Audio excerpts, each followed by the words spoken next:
request everyone to kindly settle down. Hello everyone, a very good afternoon to all of you. Varsha welcomes you all on behalf of Sizzling Scissors in the press conference of upcoming movie Titu Ampani, which is releasing on 8th July 2022. And we have the star cast of the movie with us, none other than a very prominent and famous name from tele industry, Diya and Bati fame, none other than Deepika Goyal. And along with her, we have Tushar Pandey, Chichore fame, and along with them, the amazing director of the movie, Mr. Rohit Raj Goyal.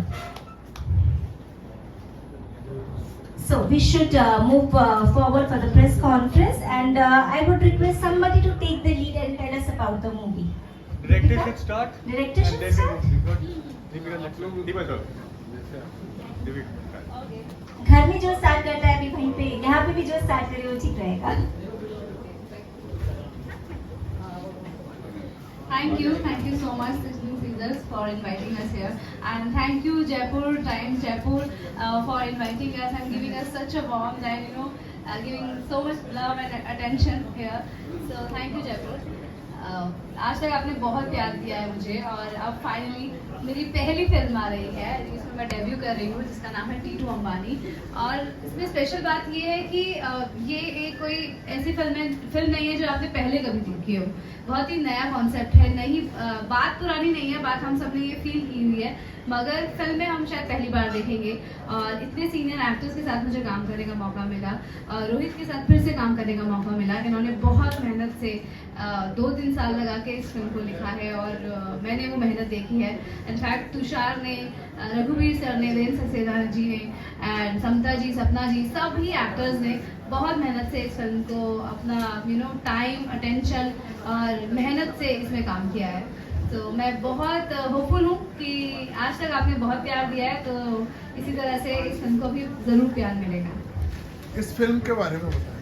ये film के बारे में देखिए, Titu Ambani film का नाम है, तो टीटू के इर्द गिर्द कहानी है, और टीटू प्यार करते हैं मौसमी से. मौसमी मेरा कैरेक्टर का नाम है, और ये एक ऐसी लड़की है जो कि मॉडर्न है, लव मैरिज करती है, और सबसे बड़ी बात इसके कैरेक्टर की यही है कि शादी के बाद भी अपने माता पिता की ये हेल्प करना चाहती है.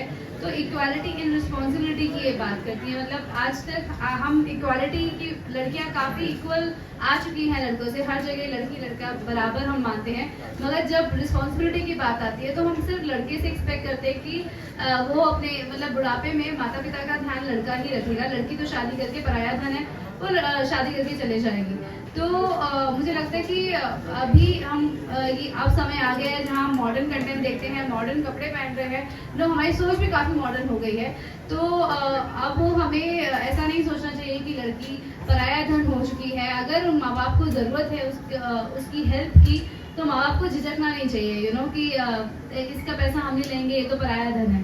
तो वो सोसाइटी की तरफ से, हस्बैंड की तरफ से, फैमिली की तरफ से अगर वो सपोर्ट आएगा तो मुझे लगता है कि काफ़ी चेंजेस आएंगे. और कई सारी मैंने लड़कियां देखी हैं जो शादी नहीं कर पा रही हैं जस्ट बिकॉज कि उनको वो सपोर्ट की वो कॉन्फिडेंस नहीं है कि उनको फैमिली से या हस्बैंड से वो सपोर्ट मिलेगा कि वो शादी के बाद भी अपने माँ बाप का ख्याल रख सकती हैं, चाहे उनको हेल्थ इश्यूज हो, हॉस्पिटल ले जाना है, या फिर फाइनेंशियली उनकी हेल्प करनी है. तो ये आजकल मुझे लगता है कि फिल्म एक बहुत बड़ा माध्यम है जो लोगों के अंदर चेंज लेकर आता है. आज मतलब हम सबकी ज़िंदगी में फिल्म हो गया, टेलीविज़न हो गया, तो आर्ट में काफ़ी गुंजाइश होती है बदलाव की, और इमोशनल मेमोरी देखा जाता है. मुझे लगता है कि ये फिल्म के ज़रिए बात होगी तो ये बदलाव भी थोड़ा थोड़ा करके आएगा. तो बाकी टीटू बताएंगे हमारे तुषार जी. हाँ जी.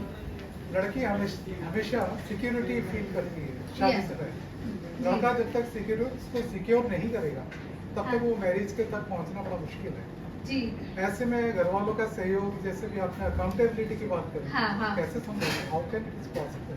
वही तो ये फिल्म यही बताती है कि हस्बैंड का सपोर्ट तो सबसे ज्यादा चाहिए. मेरे माइंड में हस्बैंड तो बाद में बनेगा ना. हाँ. शादी से पहले सिक्योर कैसे हो, लड़के में कैसी एबिलिटी, उसका पैसा, उसका रुतबा, each and everything part of society ना.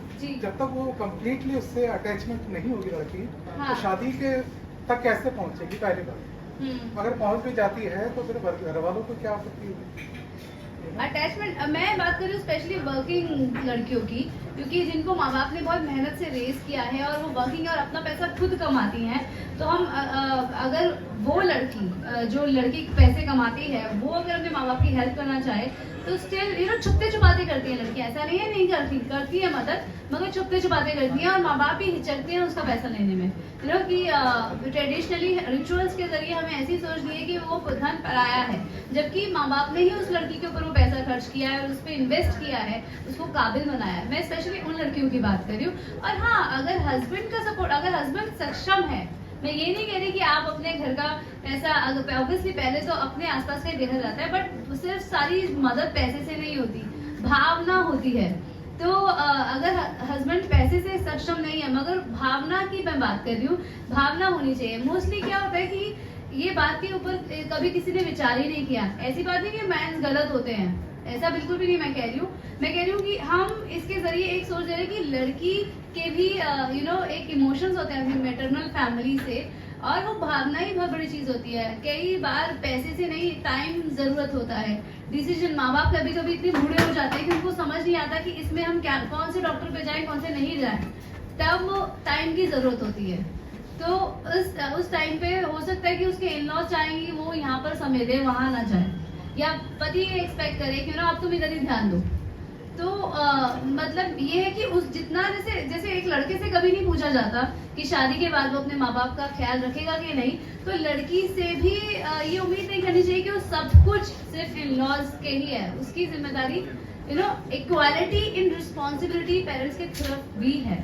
रिया और बाकी के बाद क्या चेंज आएगा, किस तरह से अपने आप को देखते हैं, इतना कहाँ ले जाने का टारगेट आप मॉरली आप? बहुत बदलाव है, मैं हर दिन सीख रही हूँ। मुझे लगता है कि स्टेप बाय स्टेप हम लाइफ में आगे बढ़ते हैं। Small changes in everyday life brings a lot of success in the long run and which stage with you. तो हर दिन छोटा छोटा कदम उठाना बहुत ज़रूरी है, और मैं बेशक कम काम कर रही हूँ, पर हर दिन रोज़ मेहनत कर रही हूँ और रोज़ अपने ऊपर टाइम खर्च करती हूँ, साधना करती हूँ, कुछ ना कुछ नया लर्न करती हूँ, तो which actually help me to grow. तो as a person I am growing, definitely मेरा आर्ट भी ग्रो करेगा ही करेगा। वो मेरी पर्सनैलिटी अगर मेरी डेवलप हो रही है, ग्रो कर रही है, तो वो मेरी परफॉर्मेंस में भी निकल के आएगी। तो मैं काफ़ी ग्रो हुई हूँ। जब पहले सेट पे जाती थी तो इतनी ज़्यादा मैच्योर, इतना चीज़ें समझ नहीं आती थी, अब और भी ज़्यादा समझ में आती हैं। तो समझ बढ़ती है तो आप ग्रो करते हैं, मतलब ग्रो की हूँ मैं। दीपिका, एक बार फिर श्रवण कुमार की याद दिला रही है आप रामायण के बाद में इस फिल्म के माध्यम से, तो यही मैसेज जाएगा कि लड़की होकर भी पेरेंट्स, लड़की होकर भी आप श्रवण कुमार बन सकती है, सिर्फ लड़का ही क्यों श्रवण कुमार बने। तो वही हमारी फिल्म का एक पहलू ये भी है। सारी फिल्म यही नहीं है, उस फिल्म बिल्कुल भी प्रीची नहीं है। इसको हमने रामायण की तरह है ना, प्रीची करके नहीं दिखाया। आज के जमाने की फिल्म है विद अमेजिंग सॉन्ग, अभी आपने सुना ही होगा जबरे पिया, और आप वीडियो भी देख सकते हैं, ट्रेलर भी आपने एक बार टीटू अंबानी का जाके प्लीज देखें, तो आपको समझ में आएगा कि है तो कॉन्सेप्ट थोड़ी सेंसिटिव बात है, मगर है बड़े गुदगुदाते हुए। टचवुड रोहित ने बहुत मेहनत की और तुषार ने बहुत ही बेहतरीन परफॉर्म किया है कि आपको एक मिनट भी बोर नहीं होता है फिल्म के अंदर, क्योंकि वो जो टीटू का कैरेक्टर है कहीं ना कहीं फिल्म में एक ऐसा फिक्शन बना हुआ है कि आप अपने आप को उसमें देखते हैं। पहली बात तो कि हमारे लाइफ में हम बहुत स्ट्रगल होता है, तब जाके हम टॉप पर पहुंचते हैं। मतलब टीटू का अंबानी का जो स्ट्रगल है वो खैर तुषार बहुत अच्छे से, बिकॉज उन्होंने वो कैरेक्टर जिया है, बट एज अ ऑडियंस जो मैंने देखा है और एज एन एक्टर उनके साथ परफॉर्म किया है, तो कहीं भी फिल्म सीरियस नहीं होती है। जैसे हमारी बहुत नेचुरल वे में, बहुत ही सटल वे में कॉमेडी है, बहुत ही मतलब सिचुएशनल कॉमेडी है। इट्स नॉट कॉमेडी क्रिएट करने के लिए, हंसाने के लिए क्रिएट किया। सिचुएशन ही ऐसी है फिल्म की जो आपको हंसा देगी। आपने उदयपुर को चूज किया है, उसका क्या मकसद है? इस फिल्म शूटिंग के लिए उदयपुर को ही आपने चुना, क्या? देखिए, मैंने नहीं चूज किया, मैं सिर्फ इस फिल्म में एक बतौर एक्टर काम किए हुए हैं। तो इसमें सबल प्रोडक्शन और रोहित ने, क्योंकि राइटर डायरेक्टर हैं, तो इनकी सोच भी कि कहाँ पे इनकी फिल्म की सिचुएशंस बैठती हैं, तो इनका ये डिसीजन है। बट मैं एज एन एक्टर, मुझे बार बार राजस्थान की भूमि बुलाती है, तो मुझे लगता है मिट्टी मुझे बहुत प्यार करती है और इसलिए मैं यहाँ पर आ पाती हूँ। और आज तक इस मिट्टी से मुझे बहुत कुछ मिला है और मिलता जा रहा है। तो मुझे लगता है दोबारा इस मिट्टी ने मुझे बुलाया है, तो जैसे पहले सक्सेस मुझे मिली थी उससे ज़्यादा सक्सेस मिलने वाली है। Thank you. तुषार, अपने रोल के बारे में बताएं। जैसे कि फिल्म का नाम है टीटू अंबानी। ये कहानी एक लड़के की है जो कि एक जैसे आप देखेंगे एक नॉर्मल एक लड़का जैसे होता है, इसलिए नाम भी टीटू रखा गया है। साधारण लड़का जो हम किसी से भी एसोसिएट कर सकते हैं, अपने आप से, हमारा भाई, हमारे मोहल्ले में कोई रहने वाला। और ये लड़के की बात यह है कि इसको लगता है कि इसको ना इसकी काबिलियत बहुत है, तो इसको लगता है कि यार मैं क्यों ये छोटी मोटी नौकरी करूं, मेरे को सीधे लाख 2 लाख वाली नौकरी से मुद्दा है। तो ये आदमी हमेशा ही चौथी सीढ़ी पे कूदना चाहता है। इसको लगता है कि सक्सेस जो है ना वो जल्दी आ जाए, नाम पहले आ जाए, सब कुछ बड़ा बड़ा हो जाए और इसको धीरे धीरे चलना ही नहीं। तो कहानी एक तरीके से अगर देखें तो कहीं ना कहीं ये सारे मुद्दे इस बात पे लेके आते हैं कि ये जो लड़का है वो आदमी कैसे बनता है। सोच जब हम हमेशा सोचते हैं कि हमें आजकल इतना इन्फ्लुएंस कराते हैं उन लोगों से जो सक्सेसफुल हैं और हमें सोचता है कि हाँ हमें भी वही बनना है, लेकिन ये नहीं समझते हैं कि सीढ़ी पर सीढ़ी चलेंगे तब जाके ऊपर पहुंचेंगे, वरना हम कहीं ना कहीं बीच में लटक जाएंगे, वापस गिर जाएंगे। और ये सारे पहलू हैं, वो पहलू किस तरीके से इंसान को उस मुकाम तक पहुंचते हैं जहाँ समझ पाता है कि सक्सेस का मायना क्या है, रिलेशनशिप का मायना क्या है, रिस्पॉन्सिबिलिटी का मायना क्या है। तो एक लड़का जिसको लगता है कि उसके पिताजी ने उसके लिए कुछ नहीं किया, मान लीजिए वो उनसे पैसा लेता है, वो नई नई चीजों में लगाता रहता है, पिताजी को लगता है बेटा नहीं कमाए, और कहीं ना कहीं वो उनके लिए सोच ही नहीं रहा है, वो इसके लिए सोच नहीं रहा है, वो सिर्फ सोच रहे हैं कि ये वो नहीं कर पा रहा जो मैं चाह रहा हूँ, और उसको लगता है इसके पिताजी नहीं कर पा रहे जो चाह रहे हैं, मैं तो कहाँ पहुंच चुका होता। लेकिन ये छोटी छोटी परिस्थिति होती है, उसको उससे अपने बारे में भी समझ में आता है। जो ये मुद्दा है कि वो लड़की अपने माँ बाप का ध्यान रखे और लड़का उसमें कितना सहयोग दे, कहीं ना कहीं मुझे ऐसा लगता है कि सारी लड़कियों को ये बात महसूस होती है, लेकिन सोसाइटी में थॉट कब आएगा जब एक लड़के को महसूस होना शुरू होगा। तो कहीं ना कहीं ऐसा नहीं कि किरदार बहुत सुलझा हुआ है, सहज है, सब समझ में आता है, बट कहीं ना कहीं फिल्म के जरिए आप टीटू की नजर से जब पिक्चर देखते हैं और टीटू की विचारधारा के फॉलो करते हैं और आपको समझ में आता है कि अच्छा ये क्यों चेंज हो रहा है, इसके अंदर क्या बदलाव आ रहा है, जिसके साथ आप भी फिल्म का मैसेज बहुत ही एक नॉर्मल लड़के के जरिए देखते हैं, तो एक अलग एहसास आता है। और जिस किस्म से कैरेक्टर्स लिखे हैं रोहित ने, वो बिल्कुल ही रिलेटेबल कैरेक्टर्स हैं। मतलब मैंने जब पहली बार पढ़ा था तो बहुत सारे अंश मुझे अपने आप में दिखे और मुझे बहुत सारे अंश अपने फैमिली में लोगों में दिखे, और इसलिए कभी भी ऐसा नहीं लगता है कि उसकी कहानी, इसलिए कहानी भी हमने बहुत एक सिंपल से शहर में रखी है। उदयपुर जो आप सवाल पूछ रहे थे वो यही है, क्योंकि उदयपुर हमने आज के ज़माने में इतनी सारी फिल्में देखी जो छोटे शहरों में स्थित हैं, लेकिन सारी फिल्मों में एक ही जैसी दुनिया दिखती है, छोटी गलियाँ, भीड़, और कहीं ना कहीं आई थिंक जो फ्रेशनेस उदयपुर लेके आया है वो सडनली आपको ऐसा लगता है कि यार एक सुंदरता आ गई है, और आप में वो जो एक शहर के लोग एक दूसरे को जानते हैं, वो गलियां वैसी ही हैं, लेकिन एक सिनेमैटिक ब्यूटी है उसके अंदर। तो आई थिंक बहुत ही अच्छी चॉइस थी कि हमें ऐसी जगह में लाए जहाँ पे देखने वाले के लिए उसमें मजा आएगा। अभी एक नया गाना हमारा कल लॉन्च हुआ है, जबरे पिया, आप उसको देखेंगे तो आपको उसमें दिखेगा कि जो एक शादी हाँ बोलने से शादी हो जाने तक की जो जर्नी है वो एक गाने के जरिए दिखाई है। और अब अगेन वो देखने तो आपको उसमें फ्रेशनेस दिखेगी, जबकि हमने सिचुएशन सोची हुई है कि हमें पता है शादी में माहौल क्या होता है दो परिवारों के बीच में, लेकिन जब आप देखेंगे तो आप सबको पता है मेरे घर में शादी ऐसी होती है, ऐसे ही लोग अपने आंगन में सो रहे होते हैं शादी के दिन, सब थोड़ी बैठते मंडप में। वो छोटी छोटी चीजें जो आपको एकदम से अपनी कहानी की याद दिलाएंगी, और इसीलिए जो ये टॉपिक्स हैं वो हम सबके बीच है, लेकिन हम इतने ज्यादा सामने नहीं आते उनके। तो our aim is that we show something that's very honest, very pure, very truthful, and something that you will laugh and enjoy and hopefully take something when you go back home. नहीं, trailer देखने से पता लगा है कि husband हमेशा wife है ना हस्बैंड से उम्मीद रखती है, वो उसके पर्स से पैसा निकालती है। जी। पहली बार ऐसा देखा गया है कि हस्बैंड वाइफ के पर्स से पैसा चुरा रहा है। बिल्कुल, बिकॉज कहीं ना कहीं रोहित ने कहानी इतनी खूबसूरत लिखी है कि आपको उस कहानी के अंदर इतने मोड़ दिखेंगे जो कि मोड़ हर फिल्मों में होते ही नहीं है। तो क्या कैरेक्टर सोच रहे हैं, उससे हम क्या बोलना चाह रहे हैं, और उसके पीछे क्या थॉट्स आ रहे हैं, वो बहुत ही इंटरेस्टिंगली पिरोया है। इसलिए जब हम लोगों ने पहली बार स्क्रिप्ट पढ़ी तो ऐसा नहीं कि जब मैंने पढ़ी तो मुझे भी बहुत ज्यादा सरप्राइज हो गया, यार कैरेक्टर मेरा ये कर रहा है, अच्छा ये कर रहा है। बिकॉज जब आप सोचते हैं टीटू वाली तो आपको लगता है इस किस्म से बड़ा बन जाएगा, बट जो चीजें उसके साथ घटित होती है मुझे इतना मजा आ रहा था, तो करने में मुझे और डबल मजा आया। और मुझे पता है ऑडियंस देखेगी तो उनको बहुत ही अलग अलग चीजें मिलने वाली हैं। और अगर आप कैरेक्टर, इसमें एक चीज छोटी और ऐड करता हूँ कि रघुवीर जी, वीरेंद्र जी, सपना समता जी, ऐसे कैरेक्टर्स है ना, एक्टर्स हैं जिन्होंने बहुत समय से काम किया, और उन्होंने भी इसके बेस पे चूज की बिकॉज उनको लगता है यार कुछ नया हम पार्टिसिपेट कर पा रहे हैं। वरना बहुत उन्होंने फिल्में ऐसी करी हैं जो कि छोटे एक फैमिली की कहानी है, बट जब उन लोगों ने बनाने का यार नहीं देखा है इस नजर से पिक्चर, और नहीं देखा है इस नजर से परिवार। और हर बार क्या होता है, फिल्में खत्म होती है ना, लड़का लड़की की शादी हो जाती है, वो मिल लेते हैं। यहाँ तो हम बात ही वो नहीं कर रहे, हम कह रहे हैं देखो जितना आपने पिक्चर में देख लिया वो तो हो गया, एक बार में शादी हो जाती है, लेकिन उसके बाद जो मोड़ है वो हमने कितनी फिल्मों में देखा है, लड़का लड़की की छोटे शहर में शादी होगी उसके बाद। तो कहीं ना कहीं कोशिश वही है कि कुछ नया दें और लोगों को मजा आए। और आप जब ट्रेलर और गाने देखेंगे तो आपको शायद और कनेक्शन मिलता रहेगा, और 8 तारीख को आप लोग पिक्चर देखने आएंगे अपने नजदीकी सिनेमा घरों में। अभी आपने बताया था कि एक साथ 4 सीटियां चढ़ना जी। तो पिताजी का सपना पूरा करते हो या गिरते हो 4 सीटियों से? देखिए, अब मैं सब बता दूंगा तो फिर आप क्यों मैं ले आ रहा हूँ यहाँ पे आपको ले जाने के लिए। मैं आपको ये कह रहा हूँ कि कहीं ना कहीं एज एन इंसान भी मुझे फिल्म से सीख मिली है, और इसलिए नहीं कि मैं इस फिल्म में हूँ और ये फिल्म मेरे बारे कैरेक्टर के बारे में तो मैं ऐसे बातें कर रहा हूँ। मुझे लगता है कहीं ना कहीं इतने हंसाते हुए पिक्चर ने कुछ ऐसा बोल दिया जो कि मैंने भी रियलाइज नहीं किया था, और जब पिक्चर अब बन के आई और मैंने देखा तो मुझे रियलाइज हुआ यार बहुत अच्छा हुआ कि इतने ऑनेस्ट पिक्चर के साथ काम करने का मौका मिला। लकीली अभी तक जितनी मैंने फिल्मों में काम किया और सीरीज में काम किया है, लकीली मैंने सही प्रोजेक्ट्स चुने हैं जिसकी वजह से कैरेक्टर्स हमेशा ऑडियंस से कनेक्ट करेंगे। और अभी तक आप कोई भी मेरे एक कैरेक्टर को 2 सिमिलर रोल करते हुए नहीं देखा होगा। तो मुझे ये लगता है कि शायद ये फिल्म इसलिए भी चुनी बिकॉज कुछ नया दे रही है और ऑडियंस को डेफिनेटली कुछ नया दे रही है। आपको I can answer it, but I'll ask the director to give the answer. Sir आप भी शॉर्ट में यस सर, पूछिए। बताएं सर इस फिल्म के बारे में।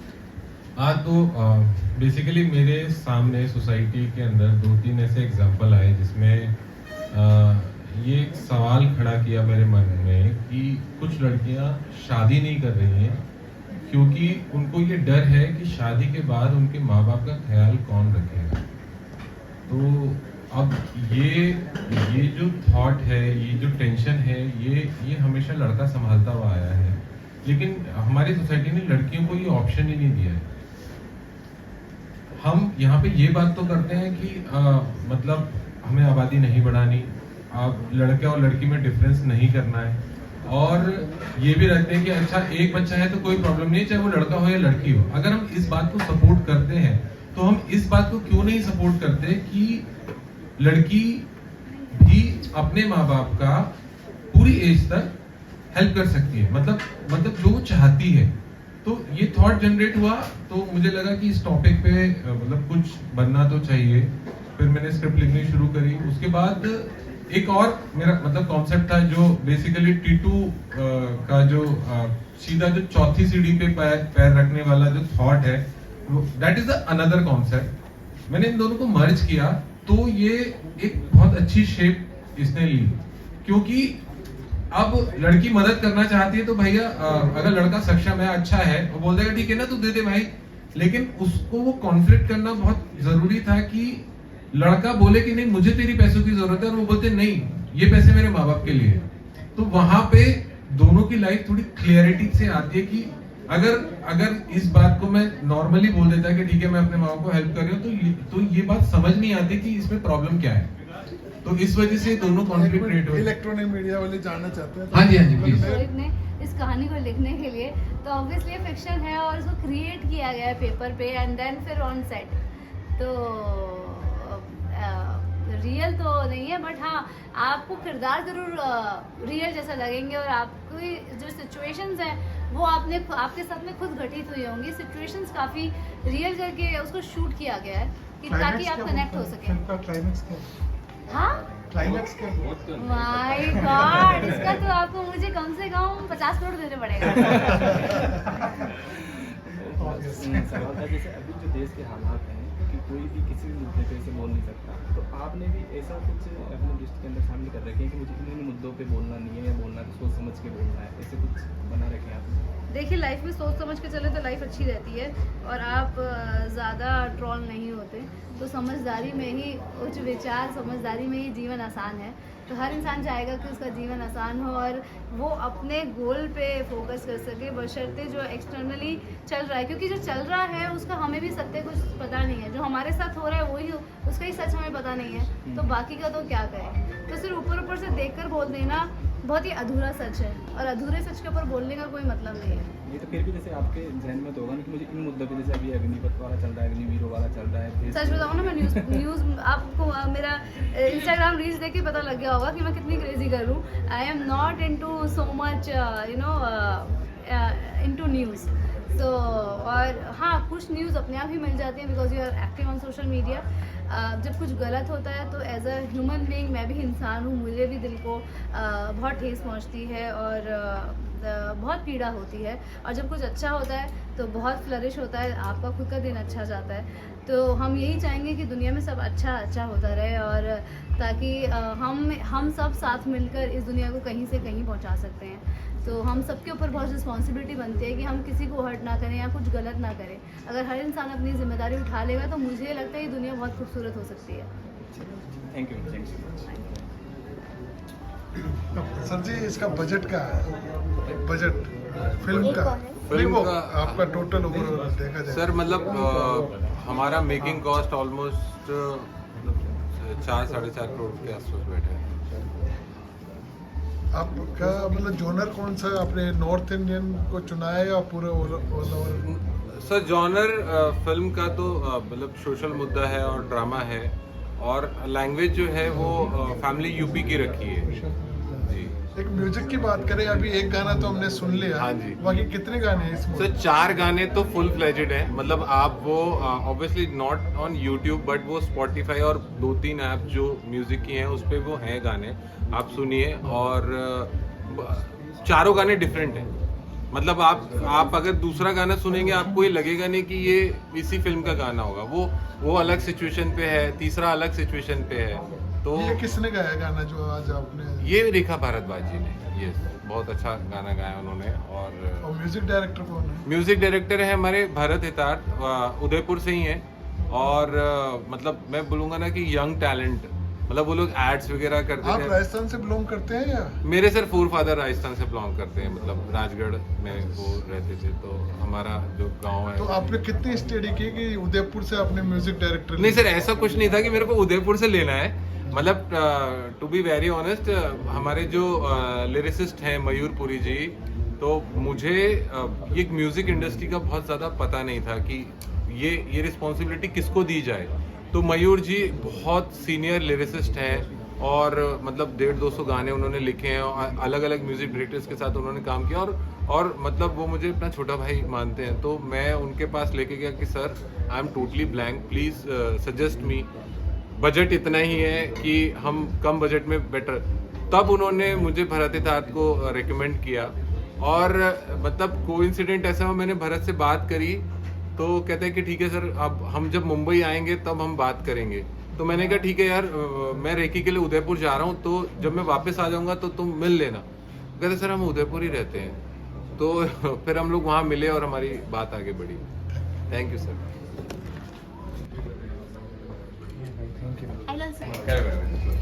Somebody has to do it now.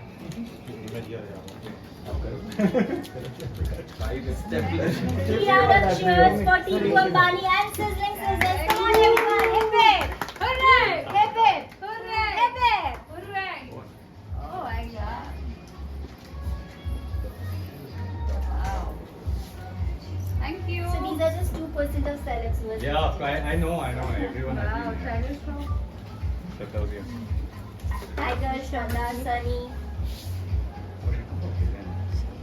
So Sir, basic आप- And us in the center. आप सर जी, आप तीनों पीछे चले जाए। हाँ, so let her go there. You guys come in such a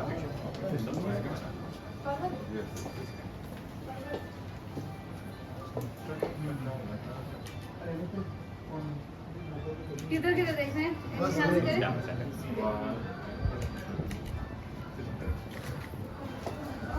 Thank you guys. It's very Thank you. nice. कहाँ काटूं? Happy celebration to T2 Ambani. Yo! Wow. Wow. Rohit, हाँ। Director, writer, जो करता धरता। हाँ। उस film। ये लो, No, no, no, no. No. ऐसे मैं ऐसे हाथ लगाएगा। चलो, सोनचूरा तुम गलत हाथ से कर रहे हो ना, देखो। वो है भी। हाँ। चलो। ये।